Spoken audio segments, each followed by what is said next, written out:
this may be very difficult for some people to listen to. No, absolutely. Just hearing his voice. Absolutely. It truly is chilling, Kate. CNN hasn't been able to independently verify the voice heard from this radio show caller and that it's that of the Sandy Hook shooter. But the eerie audio from the Daily News might bring some insight into the mind of a young man not long before he went on that shooting rampage that shattered a nation.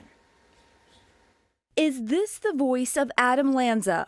Some little thing he experienced was the last straw, and he was overwhelmed by the life that he had. According to a report in the New York Daily News, it is. The cover story includes what is purported to be recently uncovered audio recorded a year before the 20-year-old committed one of the deadliest mass murders in American history. The paper spoke to two classmates of Lanza who said it was him. He didn't act really any differently than a human child would. The audio obtained by the Daily News is from an Oregon College radio show called AnarchyRadio. The man the paper identifies as Lanza wanted to discuss the death of a domesticated chimp named Travis with radio host and self-proclaimed anarchist John Zerzan. In 2009, Travis was shot and killed by a police officer after he brutally mauled a Connecticut woman. The caller, who identifies himself as Greg, compares a violent chimp attack with that of a teenage mall shooter in an over 7-minute interview. His attack can be seen entirely parallel to the attacks, random acts of violence that you bring up on your show every week.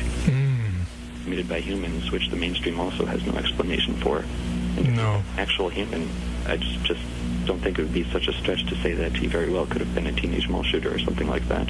Zerzan doesn't know who the caller was, but remembers the call. The voice is kind of odd, sort of robotic.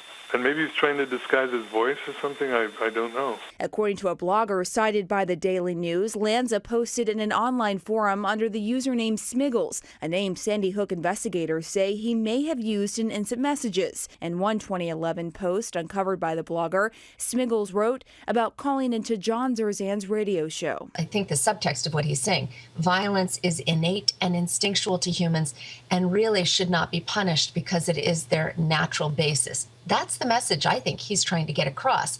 And the parallel to himself is obvious. He feels possessed by this need, this compulsion to commit violence.